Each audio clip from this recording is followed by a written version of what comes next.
হযরত ইব্রাহিম আলাইহিস সালামের পিতা আজর যখন কোনো অবস্থায় তার পুত্রের উপদেশ ও দাওয়াত গ্রহণ করল না, তখন হযরত ইব্রাহিম আলাইহিস সালাম পিতা আজরকে পরিত্যাগ করে তার দাওয়াত ও তাবলীগের কাজ আরও সম্প্রসারিত করলেন। হযরত ইব্রাহিম আলাইহিস সালাম সমস্ত সম্প্রদায়কে সামনে রেখে দাওয়াত দেওয়া আরম্ভ করলেন, কিন্তু গোত্রের লোকেরা কোনো অবস্থায় তাদের পিতৃপুরুষের ধর্মমত পরিত্যাগ করতে রাজি নয়। তারা হযরত ইব্রাহিম আলাইহিস সালামের আহ্বানের প্রতি কর্ণপাত করতেই রাজি নয়, বরং হকের দাওয়াতের সামনে নিজেদের বাতিল পূজ্যদের ন্যায় মুখ বধির ও অন্ধ হয়ে রইল।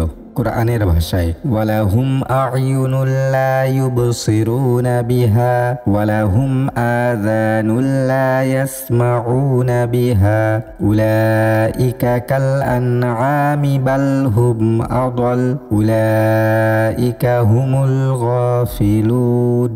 অর্থাৎ তাদের অন্তর আছে কিন্তু অনুধাবন করে না, তাদের চোখ আছে কিন্তু দেখে না, তাদের কান আছে শোনে না, তারা তো চতুষ্পদ জন্তুর ন্যায়, বরং তারা এই অপেক্ষাও অধিক পথভ্রষ্ট, তারাই অসতর্ক।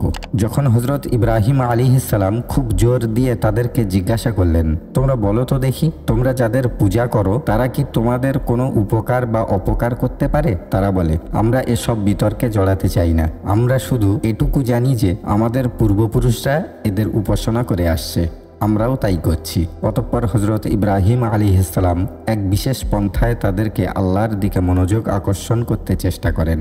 কোরআনে বলা হয়েছে, যখন ইব্রাহিম আলাইহিস সালাম স্বীয় পিতা ও আপন কওমের লোকদেরকে লক্ষ্য করে বলেন, তোমরা কি জিনিসের পূজা করছো? তারা বলল, আমরা প্রতিমার পূজা করছি আর এদের আরাধনায় একনিষ্ঠ। বললেন, যখন তোমরা এদেরকে ডাকো তখন কি এরা তোমাদের কথা শুনতে পায়? অথবা এরা তোমাদের কোনো উপকার করতে পারে? অথবা কি তোমাদের কোনো ক্ষতি করতে পারে? তারা বলল, বরং আমরা পিতৃপুরুষদেরকে এরূপ অবস্থায় পেয়েছি। হযরত ইব্রাহিম আলাইহিস সালাম বলেন, ঠিক আছে, তোমরা এবং তোমাদের পূর্বপুরুষরা যাদের ইবাদত করছে ওদের অবস্থার প্রতি তোমরা কি কোনো চিন্তা করে দেখেছো যে এসব বাতিল উপাস্য সমূহ আমার শত্রু কিংবা বিশ্ব নিখিলের রব আমার ও তোমাদের শত্রু নয়। তাই মহান রব আল্লাহ পাক উপাসনা পাওয়ার একমাত্র হকদার, তাকে ছাড়া অন্য ইলাহ মানা ক্ষতির কারণ, বরং তোমাদের ধ্বংস ডেকে আনবে। শত্রুর কাজ হলো ক্ষতি করা, এদের পূজা অর্চনা যেহেতু ক্ষতির কারণ, সুতরাং এরা আমার এবং তোমাদের শত্রু,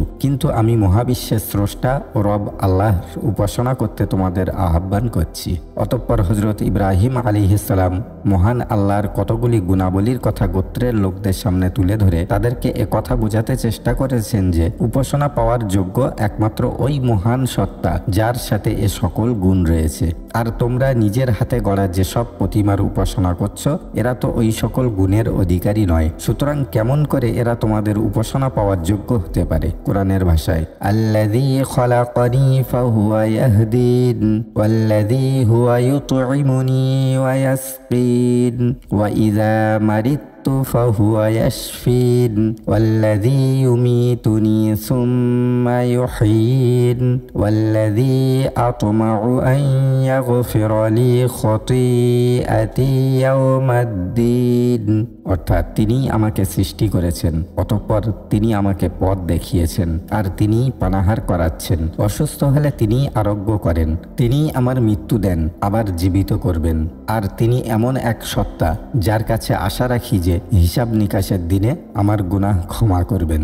ইব্রাহিম আলাইহিস সালাম বলেন, হে আমার জাতির লোক সকল, তোমরা সে সত্তার ইবাদত করো যিনি তোমাদের স্রষ্টা, পালনকর্তা, প্রতিপালক। প্রতিমা পূজা পরিত্যাগ করো, কেননা প্রতিমা পূজায় কোনো কল্যাণ নেই, প্রতিমাগুলো তোমাদের লাভ ক্ষতি কিছুই করতে পারবে না। ইব্রাহিম আলাইহিস সালামের যৌক্তিক বক্তব্যের বিপরীতে তারা যখন কোনো দলিল পেশ করতে সমর্থ হলো না তখন তাকে হত্যার ব্যবস্থা গ্রহণ করে। কোরআনের ভাষায় ক্বালু হাররিকুহু ওয়ানসুরু আলিহাতাকুম ইন কুনতুম ফাইলিন। অর্থাৎ তারা বলল, তোমরা একে জ্বালিয়ে ফেলো এবং নিজেদের উপাস্য দেবতাদেরকে সাহায্য করো যদি তোমরা কিছু একটা করার মতো হও। নমরুদ বলল, ক্বালু বুনু লাহু বুনয়ানান ফাআলকুহু ফিল জাহিম। অর্থাৎ তারা বলল, তার জন্য একটি অট্টালিকা নির্মাণ করো, অতঃপর তাকে অগ্নিকুণ্ডে নিক্ষেপ করো। বাদশাহ নমরুদের নির্দেশের সাথে সাথে অগ্নিকুণ্ড নির্মাণ ও প্রজ্বলিত করার আয়োজন শুরু হলো। এক বিশাল আকৃতি খোলা ময়দানে জমিন খুঁড়ে বিশাল আয়তন বিশিষ্ট একটি গভীর গর্ত তৈরি করা হলো। হলো। পাহাড় হতে রাশি রাশি কাঠ এনে এ গর্তে সাজানো হলো। অতঃপর হাজার হাজার মন তেল তাতে ঢেলে আগুন ধরিয়ে দেওয়া হলো। এ প্রকাণ্ড অগ্নিকুণ্ডের আগুনের তাপে চারিপাশে বহুদূর এলাকা পর্যন্ত উত্তপ্ত হয়ে গেল। কথিত আছে যে উক্ত অগ্নিকুণ্ডের দৈর্ঘ্য প্রস্থ ছিল 24 মাইল করে এবং তার গভীরতা ছিল 100 গজ। দাউ দাউ করে জ্বলন্ত আগুনের শিখা এত উঁচু হয়ে উঠল যে আকাশের দিকে অন্তত আধ মাইল পর্যন্ত উড়ন্ত পাখিসমূহও তার তাপে মারা গিয়ে ভূমিতে নিক্ষিপ্ত হতে লাগলো। তখন সকলে চিন্তিত হয়ে পড়ল কিভাবে অগ্নিকুণ্ডের নিকটবর্তী হয়ে হযরত ইব্রাহিম আলাইহিসসালামকে অগ্নিকুণ্ডে নিক্ষেপ করা যাবে। এ অবস্থায় সকলেই হতবুদ্ধি হয়ে পড়ল। অভিশপ্ত ইবলিস সর্বব্যাপারে অবস্থান করে লক্ষ্য রেখেছিল। সে দেখল যে তার অনুসারী শিষ্যরা এক জটিল সমস্যায় পতিত হয়েছে। এ পর্যন্ত তারা তারই নির্দেশিত পথে বেশ সুন্দরভাবে অগ্রসর হয়েছিল, কিন্তু সহসা এক প্রতিবন্ধকতায় তাদের গতি থেমে যায়। সে নিজেই এ প্রতিবন্ধকতাকে অপসারণ করার লক্ষ্যে সাধু দরবেশের বেশে নমরুদের আমলাদের কাছে উপস্থিত হলো এবং তাদেরকে বিরাট একটি চড়ক গাছ স্থাপন করার পরামর্শ দিয়ে বলল, উক্ত চড়ক গাছের সাহায্যে ইব্রাহিমকে অগ্নিকুণ্ডে নিক্ষেপ করো। অভিশপ্ত ইবলিসের পরামর্শ অনুযায়ী বিরাট একটি চড়ক গাছ তৈরি করে তার এক প্রান্তে হযরত ইব্রাহিম আলাইহিসসালামকে বেঁধে সকলে মিলে তার অপর প্রান্ত ধরে শূন্যে উত্তোলন করতে চেষ্টা করলো, কিন্তু কোনো ক্রমেই তারা উক্ত চড়ক গাছের অপর প্রান্ত শূন্যে উত্তোলন করতে পারল না। সকলেই চিন্তিত হলো কিভাবে কার্য সমাধা করা যায়। এ সময় অভিশপ্ত ইবলিস এসে বলল, তোমরা সমগ্র জগতের মানুষ সম্মিলিতভাবে চেষ্টা করলেও হযরত ইব্রাহিম আলাইহিসসালামকে অগ্নিকুণ্ডে নিক্ষেপ করতে পারবে না, কেননা 70,000 ফেরেশতা চড়ক গাছের এক প্রান্ত চেপে ধরেছে। তোমরা যদি এখানে প্রকাশ্যভাবে 40 জন পুরুষের সাথে 40 জন অপরিচিতা রমণীর মিলন করতে পারো, তবে ফেরেশতা এখান হতে চলে যাবে।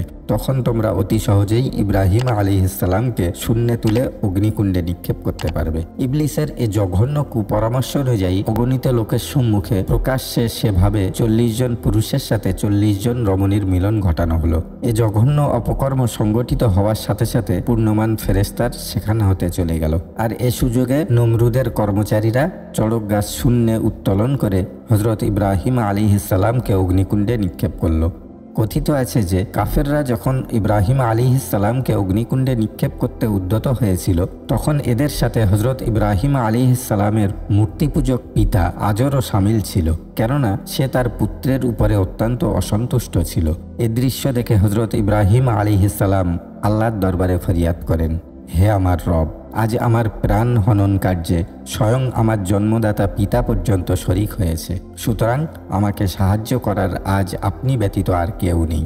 বর্ণিত আছে যে আল্লাহর প্রিয় দোস্ত ইব্রাহিম আলাইহিসসালাম যখন কাফেরদের দ্বারা উত্তোলিত চড়ক গাছ হতে অগ্নিকুণ্ডে নিক্ষিপ্ত হলেন, ঠিক সেই মুহূর্তে আল্লাহর নির্দেশে আসমানের দরজা সমূহ খুলে দেওয়া হলো, যেন ফেরেশতারা আল্লাহর বন্ধুর এ চরম সংকটকে প্রত্যক্ষ করে তার জন্য আল্লাহর দরবারে দোয়া করতে পারে। সত্যই এ লোমহর্ষক হৃদয়বিদারী দৃশ্য দেখে আসমানের সকল ফেরেশতা শিউরে ওঠে এবং সকলে মিলে আল্লাহর দরবারে আকুল আবেদন জানালেন, হে মাবুদ, তুমি হযরত ইব্রাহিম আলাইহিসসালামকে নমরুদের জ্বলন্ত আগুন হতে রক্ষা করো। আল্লাহ রব্বুল আলামিন তাদের দোয়া কবুল করে এবং জিব্রাইল আলাইহিসসালামকে বলেন, হে জিব্রাইল, তুমি ফেরেশতাদেরকে নিয়ে আমার খলিলের কাছে গিয়ে তার নিকট জিজ্ঞাসা করো সে আমার নিকট হতে কি সাহায্য চায়। জিব্রাইল আলাইহিসসালাম চোখের পলকে হযরত ইব্রাহিম আলাইহিসসালামের নিকট এসে বলেন, হে আল্লাহর খলিল, আপনি হুকুম করলে আমি ফেরেশতাদের নিয়ে আমাদের ডানার আঘাতে নমরুদের এ অগ্নিকুণ্ডকে এ মুহূর্তে সুপ্ত সমুদ্রে নিক্ষেপ করতে পারি। হযরত ইব্রাহিম আলাইহিসসালাম তাকে জিজ্ঞাসা করলেন, হে জিব্রাইল, এটা কি আল্লাহর ইচ্ছা না আপনি নিজ থেকে বলছেন? জিব্রাইল আলাইহিসসালাম বললেন, এটা আল্লাহ আমাকে বলেননি, তবে আমি নিজ থেকে বলছি। হযরত ইব্রাহিম আলাইহিসসালাম বললেন, ভাই জিব্রাইল, আপনাকে আল্লাহ যা বলেছেন আপনার শুধু তাই করা কর্তব্য, অন্য কিছু নয়। জিব্রাইল বললেন, তবে আপনি বলুন, আপনি সংকটজনক মুহূর্তে কি সাহায্য পেতে চান? হযরত ইব্রাহিম আলাইহিসসালাম বলেন, আমি আপনার নিকট কোনো সাহায্য চাই না, আমি সাহায্য কামনা করি সে মহান মালিক আল্লাহ রব্বুল আলামিনের নিকট। হযরত ইব্রাহিম আলাইহিসসালামের জবাবে জিব্রাইল আলাইহিসসালাম নীরব হয়ে গেলেন।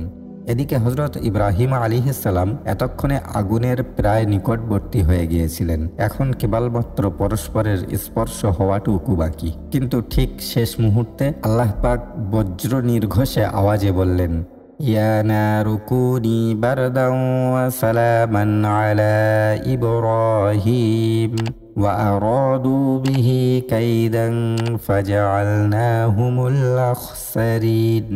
অর্থাৎ, অগ্নি, তুমি ইব্রাহিমের উপর শান্তিদায়ক হয়ে যাও, আর যারা তার অকল্যাণ কামনা করছিল তাদেরকেই আমি খারাপ অবস্থায় নিপতিত করেছি। হজরত ইব্রাহিম আলাইহিস সালাম যখন অগ্নিকুণ্ডে নিক্ষিপ্ত হলো, তখন আল্লাহ তাআলা সেখানে পানির একটি ঝর্ণাধারা প্রবাহিত করেন। জিবরাইল আলাইহিস সালাম জান্নাতি পোশাক এনে তাকে পরিয়ে তখ্তের উপর বসিয়ে দেন। যে রশি দিয়ে হজরত ইব্রাহিম আলাইহিস সালামের হাত পা বাঁধা হয়েছিল তা পুড়ে যায়, অথচ ইব্রাহিম আলাইহিস সালামের কিছুই হয়নি। এ দৃশ্য দেখে হজরত জিবরাইল আলাইহিস সালাম স্তম্ভিত হয়ে ইব্রাহিম আলাইহিস সালামের দিকে দৃষ্টিপাত করলেন। হজরত ইব্রাহিম আলাইহিস সালাম অগ্নিকুণ্ডে নিক্ষিপ্ত হওয়ার পরে বাদশাহ নমরুদ তার সমস্ত লোকজন সহ সবিস্ময়ে দেখল যে অগ্নিকুণ্ডের চতুর্দিকে দাউ দাউ করে আগুন জ্বলছে, অথচ তার মধ্যস্থলের আগুন নির্বাপিত। সেখানে একটি ফুলের বাগান সৃষ্টি হয়েছে, আর তার কেন্দ্রস্থলে একটি সোনার পালঙ্কে হজরত ইব্রাহিম আলাইহিস সালাম অসীন হয়ে পরম আনন্দে আল্লাহর গুণগান করছেন। এ বিস্ময়কর ঘটনা দেখে বাদশাহ নমরুদ হতবাক হয়ে বলল, হায়, আমার এত শ্রম চেষ্টা ব্যর্থ হয়ে গেল। এ আশ্চর্য ঘটনা চোখের উপর দেখে বহু সংখ্যক কাফের তখনই হজরত ইব্রাহিম আলাইহিস সালামের প্রচারিত সত্য ধর্মে দীক্ষিত হলো। কিন্তু এ ঘটনায় পাপিষ্ট নমরুদের মন নরম তো হলোই না, বরং সে আবার বিক্ষুব্ধ হয়ে উঠল।